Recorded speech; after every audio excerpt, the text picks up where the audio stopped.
Gabriel Barbosa está fora do jogo Flamengo-Cruzeiro, que será disputado neste domingo às 6h30 da tarde no Maracanã. A decisão foi tomada pelo Departamento de Futebol do Clube Carioca, que afastou o atacante dessa partida. A decisão, portanto, não é só do Tite, nem só da diretoria. Foi uma decisão conjunta do Departamento de Futebol. O atleta foi comunicado neste sábado que não participará do jogo. É possível que ele reapareça entre os relacionados contra o Atlético, na quarta-feira, em Belo Horizonte, também pelo Campeonato Brasileiro. Mas o futuro de Gabigol está incerto. A expectativa da diretoria, diante das declarações de Júnior Pedroso, empresário de Gabigol, sexta-feira ao programa Seleção Sport TV, deixaram claro para a diretoria do Flamengo que é muito provável que esse profissional, que esse empresário, apareça com alguma proposta para que o jogador seja liberado imediatamente pelo Flamengo. O Flamengo só admite rescindir o contrato do Gabriel agora, contrato que acaba em dezembro, mediante uma compensação, seja ela financeira ou algum jogador. E assim vai se encerrando, tudo indica, a história de Gabigol no Flamengo. Ele chamou, então fala, Pansi. Não, é porque o empresário do Gabigol, uma informação, o empresário do Gabigol é o Júnior Pedroso. Há uma possibilidade dele ir a Belo Horizonte na semana que vem, e aí é sem fazer polêmica, tá? Só tô trazendo a informação porque ele tem jogador na base de Cruzeiro e também de Atlético, mas é uma informação, lógico, importante, porque é o cara que cuida da vida do Gabigol, ele vai estar na capital mineira. Agora, se tem alguma coisa de contratar, se vai buscar, o que aconteceu, nós registramos na Itatiaia, que foi só um papo, né, até então, ali que tinha sido do Pedrinho com o Landim, como ele está fazendo com outros também gestores de futebol pelo Brasil, e que ali não teve uma proposta oficial. Inclusive, foi a matéria do Thiago Matar com o Leonardo Parrella, que o próprio Marcos Braz, ele confirmou essa semana, né, que teve mesmo essa conversa, mas não nada de, tá contratando, já está encaminhado, não, nada disso. Vamos lá, porque o Cruzeiro aqui no Rio de Janeiro para o duelo diante da equipe do Flamengo e com novidades entre os relacionados. O técnico Fernando Seabra não tem o zagueiro Zé Ivaldo, suspenso pelo terceiro cartão amarelo. O jovem Pedrão foi chamado. Os goleiros Anderson e Léo Aragão.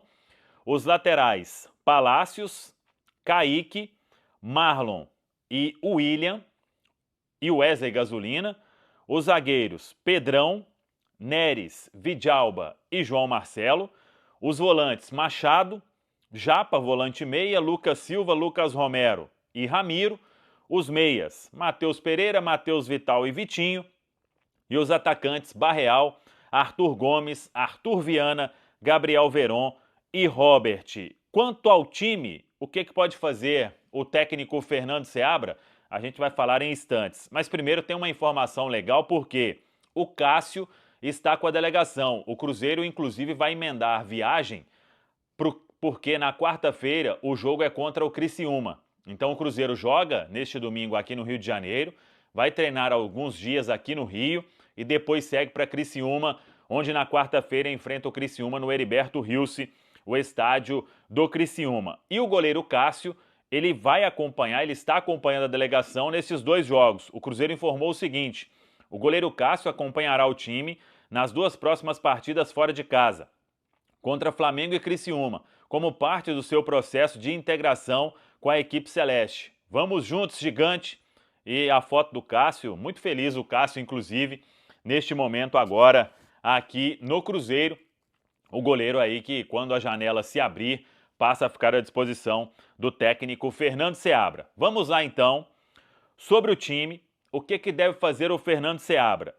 A tendência é de que apenas a mudança na zaga aconteça, ou seja, o Kaique sendo mantido entre os titulares, o Marlon retornando, mas ficando como opção no banco, nenhuma outra alteração no meio e no ataque, e na defesa a tendência é de que o Neres seja o substituto de Zé Ivaldo, mesmo aí com um período maior sem jogar. O Neres deve ter a confiança de todo mundo para começar esta partida e que faça um grande jogo, então, diante da equipe do Flamengo. Então, repito, talvez a única mudança seja essa, a saída do Zé Ivaldo em relação ao time que venceu o Atlético Paranaense. O Zé Ivaldo suspenso, dando lugar ao Neres.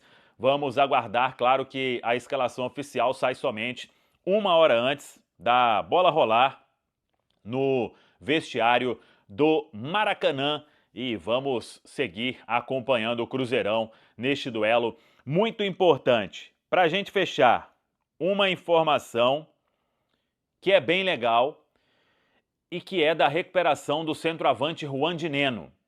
A informação é que ele já fez algumas corridas, inclusive no campo, e está completando agora, inclusive, 1 mês da cirurgia, dentro daquele prazo de 3 meses. E a informação é que a recuperação seguindo nesta evolução do Juan de Neno, ele deve voltar bem antes aos gramados.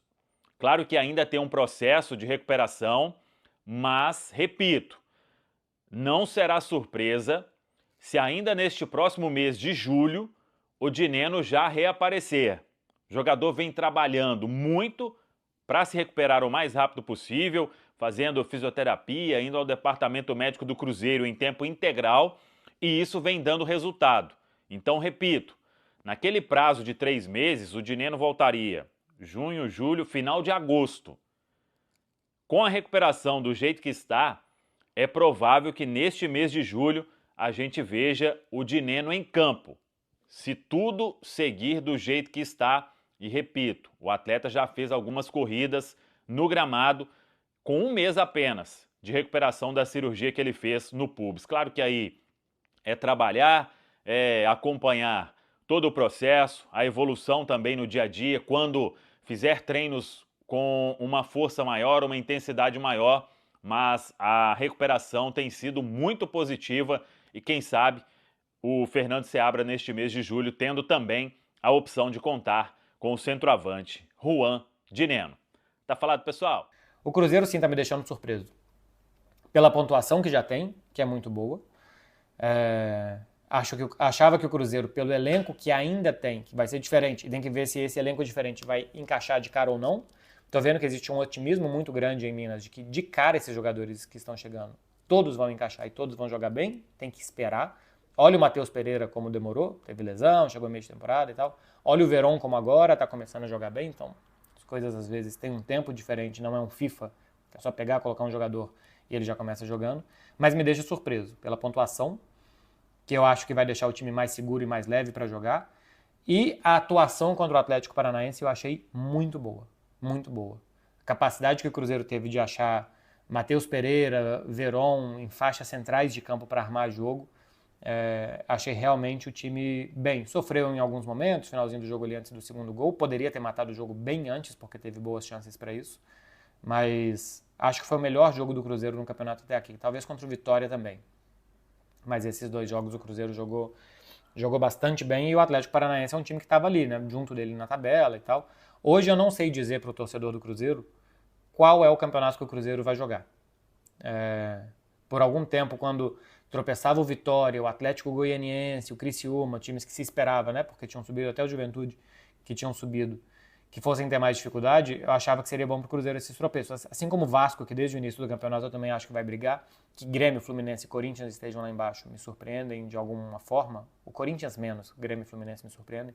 Mas quando esses times começavam a tropeçar, eu falava, isso é bom para o Cruzeiro.